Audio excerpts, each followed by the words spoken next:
ಶಿವಮೊಗ್ಗ ಲೋಕಸಭಾ ಕ್ಷೇತ್ರದಲ್ಲಿ ಬಿಜೆಪಿಯ ಬಿವೈ ರಾಘವೇಂದ್ರ ಗೆದ್ದಾಗಿದೆ. ಕಾಂಗ್ರೆಸ್ನ ಗೀತಾ ಶಿವರಾಜ್ಕುಮಾರ್ ಸೋತು ಬೆಂಗಳೂರಿಗೆ ವಾಪಸ್ ಬಂದಿದ್ದಾರೆ. ಅಷ್ಟಕ್ಕೂ ಗೀತಾ ಅವರಿಗೆ ಇದು ಮೊದಲ ಸೋಲಲ್ಲ. ಈ ಹಿಂದೆಯೂ ಸೋತು ಸುಣ್ಣವಾಗಿದ್ದರು. ಆದರೂ ಈ ಬಾರಿ ಗೆದ್ದೇ ತೀರ್ತೀನಿ ಅಂತ ಮತ್ತೊಮ್ಮೆ ಕಾಂಗ್ರೆಸ್ ನಾಯಕರಿಂದ ಟಿಕೆಟ್ ಗಿಟ್ಟಿಸಿಕೊಂಡಿದ್ದರು. ಚುನಾವಣೆ ಘೋಷಣೆ ಆಗ್ತಾ ಇದ್ದಂತೆ ಬೆಂಗಳೂರಿನಿಂದ ಶಿವಮೊಗ್ಗಕ್ಕೆ ಹೋಗಿದ್ದರು. ಇದೀಗ ಹೇಗೆ ಬರಿಗೈಲಿ ಶಿವಮೊಗ್ಗಕ್ಕೆ ಹೋದರೋ ಅದೇ ರೀತಿ ಬರಿಗೈಲಿ ಬೆಂಗಳೂರಿಗೆ ಬಂದಿದ್ದಾರೆ. ಆದರೆ ಅವರ ಸೋಲಿನ ಹಿಂದಿರೋ ವಿಚಾರಗಳನ್ನು ವಿಶ್ಲೇಷಿಸಿ ನೋಡೋದಾದರೆ ಹಲವು ಸಂಗತಿಗಳು ಗೊತ್ತಾಗುತ್ತವೆ. ಗೀತಾ ಶಿವರಾಜ್ಕುಮಾರ್ ಈ ರಾಜ್ಯ ಕಂಡ ಅಪರೂಪದ ರಾಜಕಾರಣಿ, ಬಡವರ ಬಂಧು ಅಂತಲೇ ಕರೆಸಿಕೊಳ್ತಿದ್ದ ಮಾಜಿ ಮುಖ್ಯಮಂತ್ರಿ ಬಂಗಾರಪ್ಪನವರ ಸುಪುತ್ರಿ.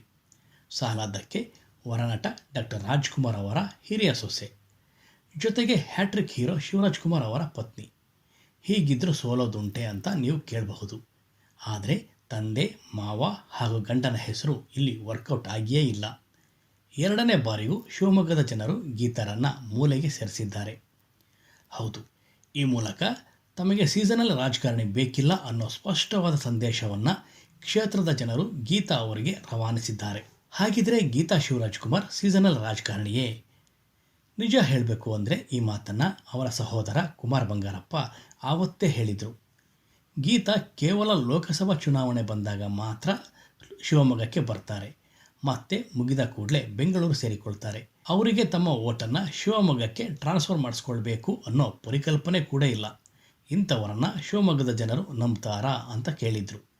ಅಷ್ಟೇ ಅಲ್ಲ, ಗೀತಾ ಎಲೆಕ್ಷನ್ ಮುಗಿದ ದಿನವೇ ಶಿವಮೊಗ್ಗ ಖಾಲಿ ಮಾಡ್ತಾರೋ ಇಲ್ಲ ಜೂನ್ 4ಕ್ಕೆ ಖಾಲಿ ಮಾಡ್ತಾರೋ ಗೊತ್ತಿಲ್ಲ ಅಂತ ಹೇಳಿದರು. ಹೌದಲ್ವಾ? ರಾಜಕಾರಣದಲ್ಲಿ ನೆಲೆ ಕಂಡುಕೊಳ್ಬೇಕು ಅಂದರೆ ಎಲೆಕ್ಷನ್ ಟೈಮ್ನಲ್ಲಿ ಬಂದು ಹೋದರೆ ಜನ ಓಟ್ ಹಾಕ್ತಾರ ಹೇಳಿ? ಗೀತಾ ಅವರಿಗೆ ಶಿವಮೊಗ್ಗದ ಜನರ ನಾಡಿ ಮಿಡಿತವನ್ನೇ ಇನ್ನೂ ಅರ್ಥ ಮಾಡಿಕೊಳ್ಳೋಕೆ ಆಗಿಲ್ಲ. ಇಲ್ಲಿನ ಸ್ಥಳೀಯ ರಾಜಕಾರಣದ ಅರಿವಿಲ್ಲ, ಇಲ್ಲಿನ ಜನರ ಸಮಸ್ಯೆಗಳ ಬಗ್ಗೆ ಗೊತ್ತಿಲ್ಲ, ಪಕ್ಷದ ಸ್ಥಳೀಯ ನಾಯಕರ ಜೊತೆ ಸರಿಯಾದ ಒಡನಾಟವಿಲ್ಲ. ಅಷ್ಟೇ ಅಲ್ಲ, ಎದುರಾಳಿಗಳನ್ನು ಮಾತಿನಲ್ಲಿ ಕಟ್ಟಿ ಹಾಕುವ, ಎದಿರೇಟು ಕೊಡುವ ಚಾಲಕಿತನವೂ ಇಲ್ಲ.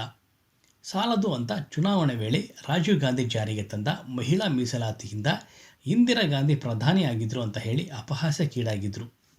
ಹೀಗಿರುವಾಗ ಕೇವಲ ಅಪ್ಪ, ಮಾವ ಹಾಗೂ ಗಂಡನ ಹೆಸರೇಳಿಕೊಂಡು ಮತ ಕೇಳಿದರೆ ಯಾರು ಓಟ್ ಕೊಡ್ತಾರೆ ಹೇಳಿ? ಇದನ್ನೇ ಮತ್ತೊಮ್ಮೆ ಕುಮಾರ್ ಬಂಗಾರಪ್ಪ ಹೇಳಿ ಹಾಸ್ಯ ಮಾಡಿದ್ದಾರೆ. ಕನ್ನಡದ ಕಣ್ಮಣಿ ಡಾಕ್ಟರ್ ರಾಜ್ಕುಮಾರ್ ಹೆಸರನ್ನು ದುರುಪಯೋಗಪಡಿಸಿಕೊಂಡಿದ್ದರಲ್ಲದೆ ಅವರಿಗಿಲ್ಲದಿದ್ದ ಇಂಗಿತವನ್ನು ಇತ್ತೆಂದು ಪ್ರಚುರಪಡಿಸಿ ಲಾಭ ಮಾಡಿಕೊಳ್ಳ ಬಯಸುವ ಇವರಿಗೆ ಮಾಡಿದ್ದುಣ್ಣ ಮಹಾರಾಯ ಎಂಬ ಸ್ಥಿತಿಯಾಗಿದೆ ಅಂತ ಹೇಳಿದ್ದಾರೆ. ಇನ್ನು ಅಣ್ಣವರು ಯಾವತ್ತೂ ರಾಜಕಾರಣ, ಎಲೆಕ್ಷನ್ ಅಂತ ಮಾತಾಡಿದವರಲ್ಲ. ಚುನಾವಣೆ ದಿನದಂದು ತಪ್ಪದೆ ಮತದಾನ ಮಾಡ್ತಾ ಇದ್ರು. ಬಂಗಾರಪ್ಪನವರ ಮನೆ ಬಿಟ್ಟು ಮತ್ಯಾವ ರಾಜಕಾರಣಿಯ ಮನೆಯ ಹೊಸ್ತಲಿರಲಿ, ರಾಜಕಾರಣಿಗಳು ಇರೋ ಮನೆ ರಸ್ತೆಯಲ್ಲೂ ಕೂಡ ಹೋಗ್ತಾ ಇರಲಿಲ್ಲ. ಅಷ್ಟೇ ಯಾಕೆ, ಹಿಂದಿನ ಲೋಕಸಭಾ ಚುನಾವಣೆಯಲ್ಲಿ ಪುನೀತ್ ರಾಜ್ಕುಮಾರ್ ಅವರನ್ನು ನಿಮ್ಮ ಅತ್ತಿಗೆ ಪರ ಪ್ರಚಾರ ಮಾಡ್ತೀರಾ ಅಂದಿದ್ದಾಗ ಅವರು ಜಾಣ ಉತ್ತರ ಕೊಟ್ಟಿದ್ದರು. ಅಂದರೆ ಇವರಿಗೆ ರಾಜಕಾರಣದಲ್ಲಿ ಇಂಟ್ರೆಸ್ಟ್ ಇರಲಿಲ್ಲ.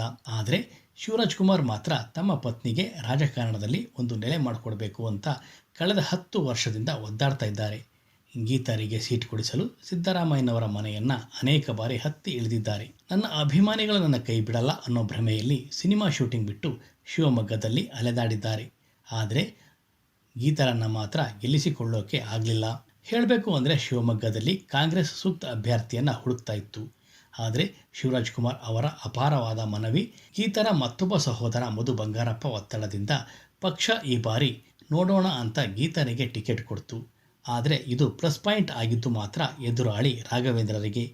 ಗೀತಾ ಅವರ ಬದಲು ಬೇರೆ ಯಾರಿಗಾದರೂ ಕೊಟ್ಟಿದ್ದಿದ್ರೆ ಕಾಂಗ್ರೆಸ್ ಅಭ್ಯರ್ಥಿ ನಿರಾಯಾಸವಾಗಿ ಗೆದ್ದು ಬಿಡ್ತಿದ್ರೇನೋ. ಆದರೆ ಇಲ್ಲಾಗಿದ್ದೇ ಬೇರೆ. ಗೆಲ್ಲುವ ಕ್ಷೇತ್ರವೊಂದನ್ನು ಕಾಂಗ್ರೆಸ್ ತನ್ನ ಕೈಯಿಂದಲೇ ಹಾಳು ಮಾಡಿಕೊಳ್ತು. ಇದೀಗ ಕುಮಾರ್ ಬಂಗಾರಪ್ಪ ಸಹೋದರಿ ಗೀತಾ ಹಾಗೂ ಭಾವ ಶಿವರಾಜ್ಕುಮಾರ್ ಅವರ ಕಾಲು ಎಳೆದಿದ್ದಾರೆ.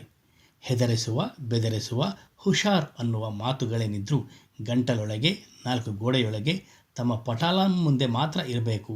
ದಿಕ್ಕುಗೆಟ್ಟು ದಿಕ್ಕಾಪಾಲಾಗಿ ಹೋಗಿ ಬೆಂಗಳೂರು ಸೇರಿಕೊಂಡವರಿಗೆ ಕೊನೆಯ ಎಚ್ಚರಿಕೆ, ನೀವು ಹಿಂದಿರುಗಿ ಬರುವುದು ಕನಸಿನ ಮಾತು ಅಂತ ಕುಮಾರ್ ಬಂಗಾರಪ್ಪ ಬರೆದುಕೊಂಡಿದ್ದಾರೆ.